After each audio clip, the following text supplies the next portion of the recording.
Ever feel like you're just stuck on a hamster wheel of frustration or anxiety?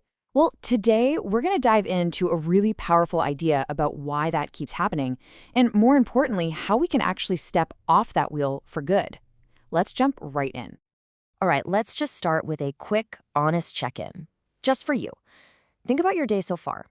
How many times have you felt that little jolt of anxiety, or that flash of, ugh, I'm so frustrated, or maybe that knee-jerk reaction to blame something or someone for how you're feeling?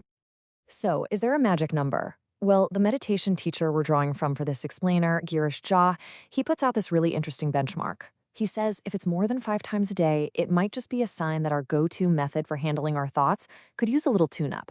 And look, this isn't about judging yourself, not at all. It's just data, a fascinating little data point to consider. You know how it goes, right? We blame the traffic for making us late, we blame our boss for the stress, we blame the universe for spilling our coffee. But what if all of that is just missing the point? What if the real source of all that agitation isn't out there at all? What if it's in here, and it's something we can actually learn to work with? Okay, so let's talk about that daily frustration, because let's be real, it's a thing. But we're going to look at these feelings a little differently, not as just random bad moods, but as clues. Yeah, clues that are pointing to a much deeper pattern going on inside our own minds. Anxiety, fear, frustration, and oh yeah, the big two, blame and complaint. Sound familiar? I bet it does. And the thing is, these aren't all separate problems. They're actually all symptoms, just different flavors of the exact same underlying issue. It's a mental habit that keeps us spinning our wheels in this endless, reactive loop. So if it's not the traffic jam, and it's not our difficult coworker, then what in the world is really going on? Let's get right to the root of it. We're going to unmask the true culprit. And it all comes down to one single, powerful word: delusion. Now, when we say delusion here, we're not talking about something clinical or crazy. In this context, it's actually much simpler. It's a fundamental misinterpretation of reality. It's that moment your mind grabs onto a passing thought and decides, this is the absolute truth. Or it takes a fleeting emotion and concludes, this is who I am now. And that tiny little mix-up, that's the gasoline on the fire of our everyday suffering. And this is where it gets really real. This isn't some abstract philosophical idea, okay? Delusion shows up in our lives in very concrete ways. It's that constant urge to blame and complain.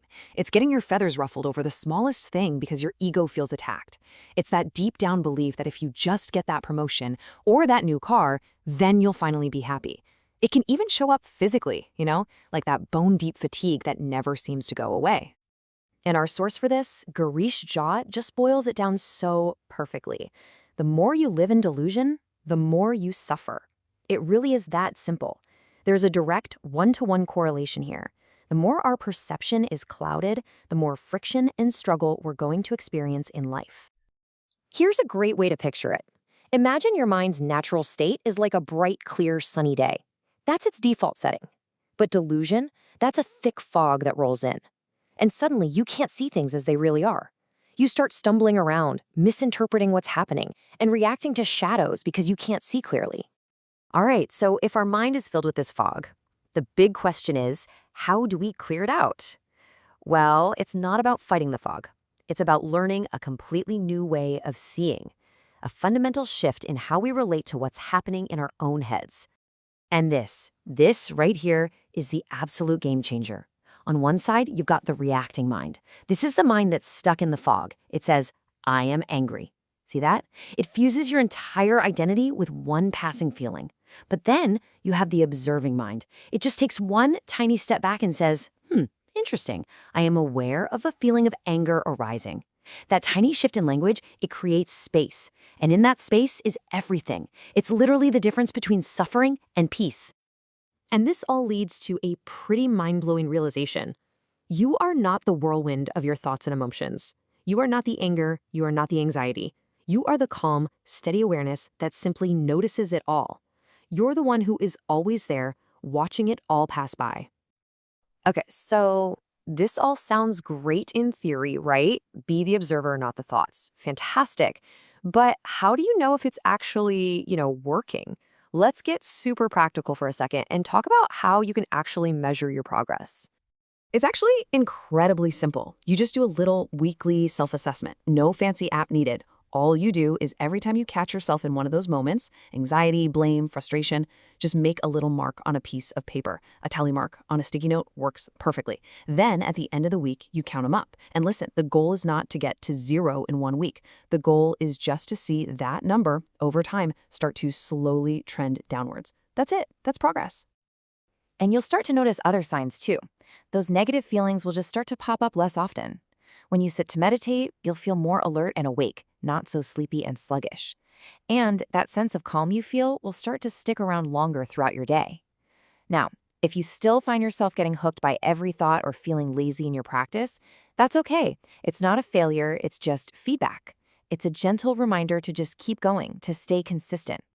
All right, let's bring this all home with a really important way to frame this entire journey. This isn't about becoming someone new or trying to add some new skill. It's about coming back to something you already possess. It's about reclaiming your own natural state. And this idea is so profound. We're taught that we have to go out and find happiness, right? That it's a goal to be achieved. But what if that's totally backwards? The goal isn't to find happiness. The goal is simply to remove all the layers of delusion, the blame, the fear, the ego, that are covering up the happiness that is already your essential nature. It's been there the whole time. So, I'll leave you with this final thought to ponder. What if all those turbulent thoughts and emotions, what if they're just clouds passing through? They show up, they change shape, they drift away. And what if your true self? What if you are the sky? Vast, unchanging, and always peaceful, no matter what clouds happen to be passing through. Something to think about. Thanks for tuning in.